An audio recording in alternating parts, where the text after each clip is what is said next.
प्यारे बच्चों, सुप्रभात। आज हम 9th क्लास में हिंदी में कृतिका बुक का चैप्टर नंबर 4 जिसका नाम है माटी वाली, इस चैप्टर को आगे कंटिन्यू करते हैं।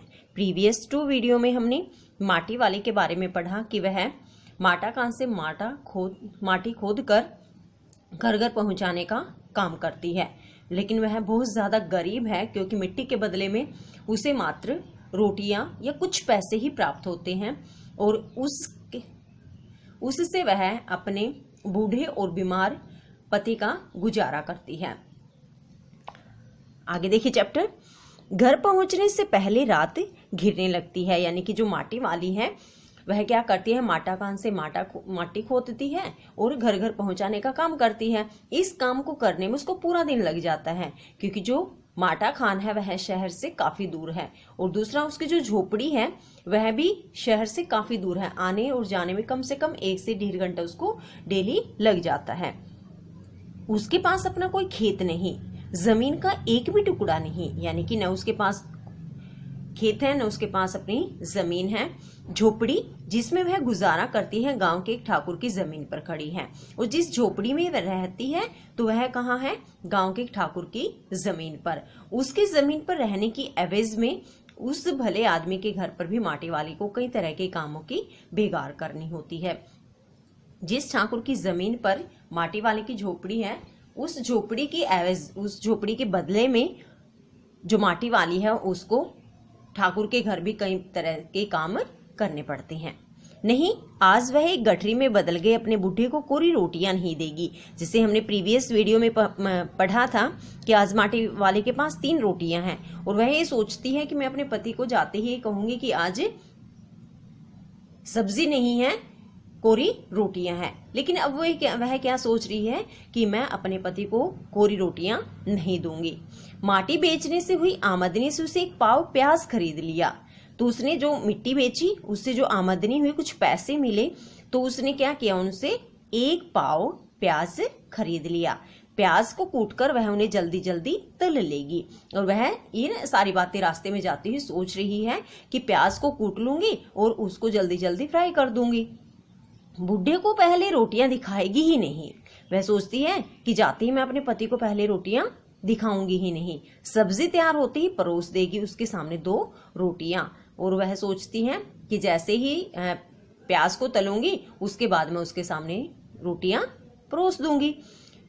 अब वह 2 रोटियां भी नहीं खा सकता, 1 ही रोटी खा पाएगा या हद से हद 1.5 रोटी, क्योंकि बहुत ज्यादा बीमार रहता है वो, हर टाइम मतलब चारपाई पर ही लेटा रहता है। अब उसे ज्यादा पचता भी नहीं। बाकी बची 1.5 रोटियों से माटी वाली अपना काम चला लेगी क्योंकि उसके पास 3 रोटियां थी और उसने अपने आप ही वह सोचती जाती है कि वह या तो 1 रोटी खाएगा या 1.5 रोटी खाएगा। 1.5 रोटी खाएगा तब भी 1.5 रोटियां बच जाएगी। 1 रोटी तो उसके पेट में पहले ही जमा हो चुकी है। जैसे उसने एक घर में मिट्टी पहुंचाई थी तो उस घर की मालकिन ने उसको चाय के साथ 2 रोटियां दी थी, तो उसमें से उसने 1 रोटी खा ली थी। मन में यह सब सोचती हिसाब लगाती हुए अपने घर पहुंच गई। उसके बुड्ढे को अब रोटी की कोई जरूरत नहीं रह गई। माटी वाले के पांव की आहट सुनकर हमेशा की तरह आज वह चौंका नहीं। उसने अपनी नजरें उसकी तरफ नहीं घुमाई। यानी कि जैसे ही माटी वाली अपनी झोपड़ी में पहुंचती है तो लेखक ने क्या बताया कि जो माटी वाली है उसके पति को अब रोटियों की कोई जरूरत नहीं है। और आज जैसे ही माटी वाली आई उसके पैरों की आहट सुनकर वह चौंका भी नहीं। उसने अपनी नजरें भी उसकी तरफ नहीं घुमाई। घबराई हुई माटी वाली ने उसे छूकर देखा। वह अपनी माटी को छोड़कर जा चुका था, यानी कि जो माटी वाली है उसके पति का देहांत हो चुका था। टिहरी बांध पुनर्वास के साहब ने उससे पूछा कि वह रहती कहाँ है। अब यहाँ से वर्णन किया गया है कि जो जिसे हमने चैप्टर में पढ़ा था ना कि जो टिहरी शहर है वह भिलांगना और भागीरथी नदी के किनारे बसा हुआ है। तो वहां पर क्या किया जा रहा है, बांध बनाया जा रहा है। तो बांध बनाने वाले एक साहब आता है माटी वाले के पास और उससे पूछता है कि वह कहाँ रहती है। तुम तहसील से अपने घर का प्रमाण पत्र ले आना। और वह माटी वाले से कहते हैं कि जहां तुम रहती हो ना, तुम अपने घर का प्रमाण पत्र ले आओ कि मेरी इतनी जमीन है। मेरी जिंदगी तो इस शहर के तमाम घरों में माटी देते गुजर गई साहब। तो माटी वाली क्या कहती है कि मेरा तो कोई घर नहीं है, मैंने तो पूरा जीवन क्या किया है इस शहर के सभी घरों में मिट्टी पहुंचाने का काम किया है। माटी कहाँ से लाती हो? वह व्यक्ति पूछता है माटी वाले से कि तुम मिट्टी कहाँ से लेकर आती हो? वह जवाब देती है, माटा खान से लाती हूँ माटी। वह माटा खान चढ़ी है तेरे नाम? अगर है तो हम तेरा नाम लिख देते हैं। तो वह कहती है ना कि मैं माटा खान से लाती हूँ माटी। तो वह आदमी कहता है, अगर वह माटा खान तेरी है तो हम तेरा नाम लिख देते हैं। माटा खान तो मेरी रोजी है साहब। लेकिन माटी वाली क्या कहती है कि माटा खान तो मेरी रोजी रोटी है। बुढ़िया, हमें जमीन का कागज चाहिए, रोजी का नहीं। लेकिन वह व्यक्ति क्या कहता है कि अगर तेरे पास कोई जमीन है तुम उसका कागज लेकर आओ, रोजी का कागज हमें नहीं चाहिए। माटी वाली कहती है, बांध बनने के बाद मैं क्या खाऊंगी साहब? यानी कि जब यहाँ बांध बन जाएगा तो मैं मिट्टी कहाँ से खोद कर लाऊंगी? इस बात का फैसला तो हम नहीं कर सकते, वह बात तो तुझे खुद ही तय करनी पड़ेगी। तो वह व्यक्ति कहता है कि इस बात का निर्णय हम नहीं कर सकते, क्योंकि ये तो तुम्हारा भाग्य है और इस बात के बारे में तो तुमको सोचना पड़ेगा। टिहरी बांध की 2 सुरंगों को बंद कर दिया गया है। शहर में पानी भरने लगा है। शहर में आपाधापी मची है। यानी जो टिहरी बांध था ना, वहां क्या किया, 2 सुरंगों को बंद कर दिया। यानी कि पानी आगे जा रहा था ना, जो उसको बंद कर दिया, क्योंकि बांध बनना था आगे भी।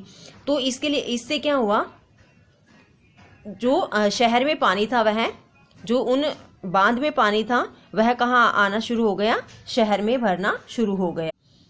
शहर में आपाधापी मची है और शहरवासी अपने घरों को छोड़कर वहां से भागने लगे हैं, क्योंकि शहर में पानी भरना शुरू हो चुका था। शहर में आपाधापी मची थी। लोग क्या कर रहे थे, अपने घरों को छोड़कर जा रहे थे। पानी भर जाने से सबसे पहले कुल शमशान घाट डूब गए हैं। और जैसे जो 2 सुरंगों को बंद कर दिया गया तो पानी सबसे पहले कहाँ से क्रॉस हुआ, शमशान घाट से। और सबसे बड़ी मुश्किल क्या थी कि जो माटी वाली थी, इसके पति का देहांत हो चुका था और दाह संस्कार भी नहीं किया गया था। माटी वाली अपनी झोपड़ी के बाहर बैठी है, जैसे कि पिक्चर में दिखाई दे रहा, पीछे टूटी फूटी झोपड़ी है और वह माटी वाली अपनी झोपड़ी के बाहर बैठी है।